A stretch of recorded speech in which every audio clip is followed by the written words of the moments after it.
Okay, I need everybody here in the audience to raise your hand as high as you can. Come on, I mean as high as you can. I know it's all virtual, I know, but I'm going to take your word for it that you're as high as you can. Okay, now that you've raised it as high as you can, I want you to go just a little bit higher. That's right. Oh, there you go. I saw it. I saw that little bit higher. That little bit higher is that 1 inch. That 1 inch difference between you and your competition. And this is all about showing you how you could be that 1 inch better than all your competitors. My name is Mike Grande, and I am actually the founder of Rockoutloud.live. For those of you who don't know what Rockoutloud.live is, it's the virtual music lesson platform that's kind of taken Zoom by storm, and now people are using that for their virtual music lessons. But what most people don't know about me is I'm also a music teacher. I own 2 music schools. I own one in New York, and I also own one in New Jersey. So I've been doing this for a really long time. So over the course of those years, I've learned an awful lot about connection with students. And I think that's probably the most important thing that us as coaches and music educators really need to do, is really connect with our students. Let me explain. My dad, actually, who's a PhD, doctor of education, he taught for years in Brooklyn. And he once sat down with me and he said, well, what do you want to do, Mike? And I said, Dad, I want to teach. So he sat me down. I'll never forget. It was in a kitchen in our house in Brooklyn. He said to me, so you want to teach, right? And I said, yeah. He said to me, you know, who was the person, the teacher, who taught you how to read and write? And I sat there and I'm looking up and staring at the wall. And I said, Dad, I have no idea who taught me how to read and write. He said, but you read and write every day, don't you? And I said, you know, I do. He said, okay, let me ask you another question. In grade school, who was your favorite teacher? I said, oh, that's easy, Dad. My favorite teacher, Mrs. Don. Mrs. Don was awesome. She was this tall, thin woman. I remember her hair was always pushed back, a black bun, a beautiful smile. And every time I saw Mrs. Don, she made me feel like I was $1 million. I was really worth $1 million. Whether it's, if I passed the test, she said, you did a great job. Or if there was homework that I handed in and she really liked it, she would be like, Mike, you're a great student. If you did a great project, she would praise me for doing a great project. It was one of those connections that I had with Mrs. Don that I didn't have with many teachers. So my dad said, okay, well, what does that tell you, Mike? And I thought about it for a while, and then he stopped me. He said, what it tells you is that when teachers teach students, it's not the content in which they teach that you remember. It's actually the way you were treated. He said, if you really want to be a great teacher, the best teacher you can possibly be, you got to make those students feel special. And that, my friend, will make you a great teacher. And that stuck with me for years. And I probably tell everybody the story. And I always ask people when I meet them for the first time, especially if they're going to work for me, I say, could you tell me who taught you how to read and how to write? And generally, they can never remember. But they'll always remember that special teacher who was there teaching them. And it wasn't so much what they were teaching them, it was how they were treating them. So that's so important. And the connection between a teacher and a student, a coach and a student, that's a connection that you can be responsible for. And there's things that you can do to make that connection and that bond incredibly strong. I mean, let's face it, a lot of my students I know aren't going to go on to play Carnegie Hall. I would say 95% of our students, they come here because they enjoy music, they want to learn music, they want to play music. They don't want to necessarily be famous, but they really want to love music. And that's what our jobs are as coaches, is to teach them how to play. So, back to the whole 1 inch and raising your hand. So, for years, I was figuring out things that I can do and coming up with ideas of how I could make my students feel more connected with our coaches. So now I have, I think, 17 coaches, and we have hundreds of students. So, you know, at the time I was coming up with, well, send out Christmas cards. So when Christmas was around and the holidays, we'd send out Christmas cards. If it was their birthday, we would call them up. The teachers would call them up and wish them a happy birthday. We would send them emails and birthday cards as well. We even threw these giant concerts, which was amazing because these kids would get on stage and we would build their confidence and they'd have such a great time just performing in front of all their friends and family. But then I said, wow, I mean, that's what all my competitors are doing. I mean, sending out birthday cards and holiday cards, yeah, that's okay. But what can I do? What could be my inch? You know, what can I do to really connect with my student? And then I thought about it, and I just couldn't come up with anything. And one day I'm recording. Now I'm recording one of my students, and I don't know if you record, but I was using, I think it was Pro Tools or Logic. And as I'm recording my student, the WAV file appeared, and I'm looking at that WAV file, and I stopped the recording. We do another take of the same exact take, so they were doing it twice. The WAV file was slightly different. Then we did another take. Even though it was the same words, the WAV file was different. So a WAV file is a file that looks like all these lines that go up and down. It indicates the volume, and the WAV file indicates the recording. So I said to myself, wow, every one of these WAV files is like a fingerprint, right? Like a snowflake. It's a one of a kind. And our students are all one of a kind. Well, what can we do to make them feel like they're one of a kind? So then I said, well, what if we recorded a message for each student? So I got all my teachers together and coaches, and I said, you know what? I want to record a message of inspiration for all of our students that have been here.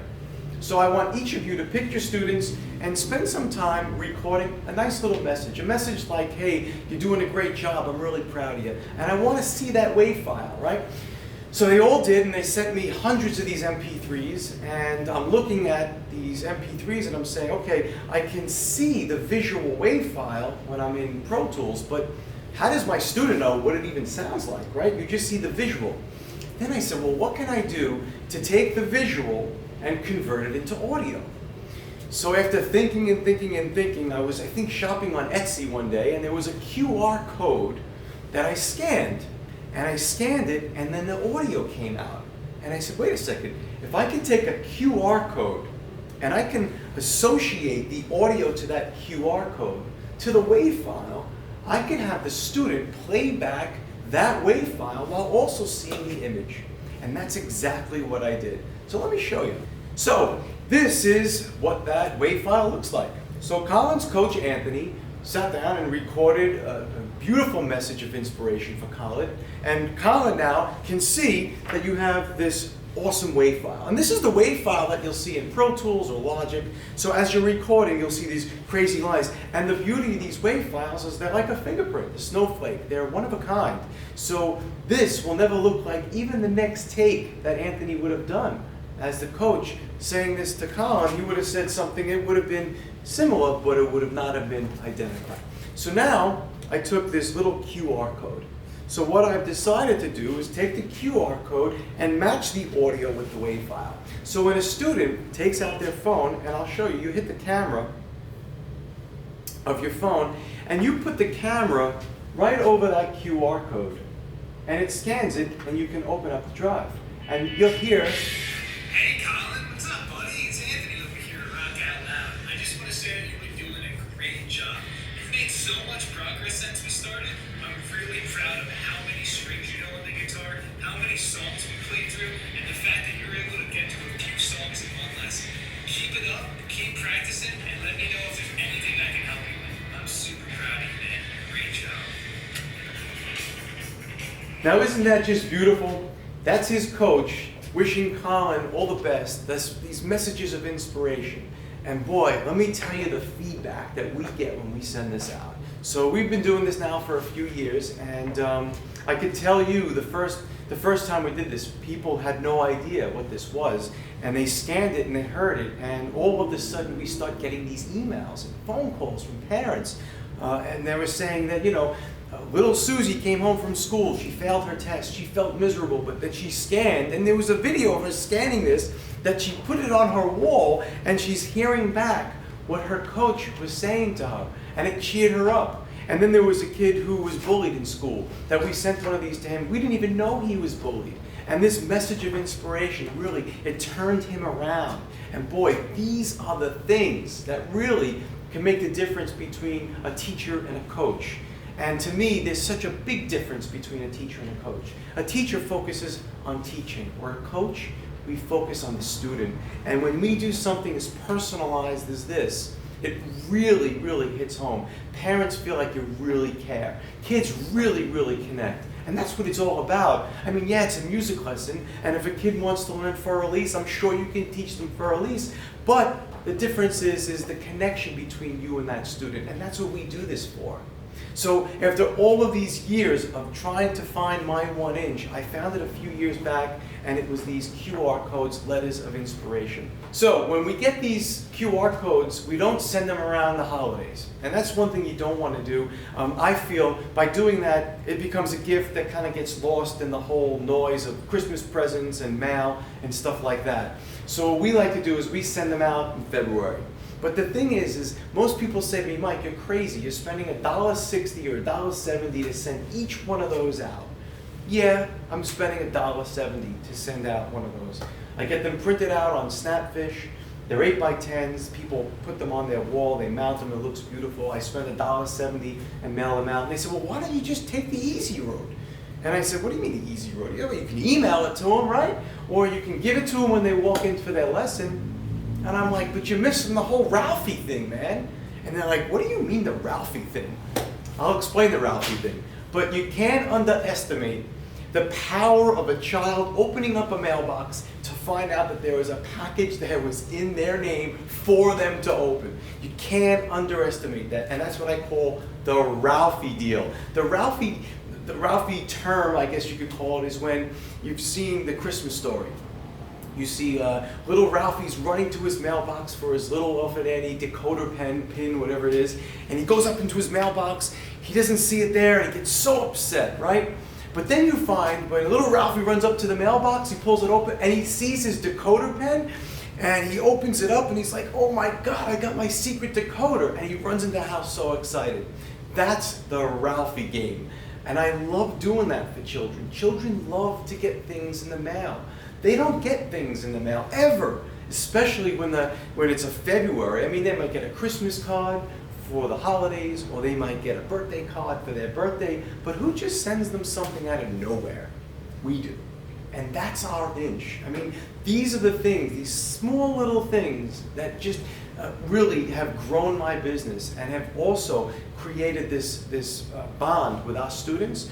We have hundreds and hundreds of students coming to my schools, and I take pride in the fact that we've worked really, really hard to make them feel incredibly comfortable with us, and we've gotten that connection with them. And that's so important as music educators, is that when you connect to a student, that bond will last forever.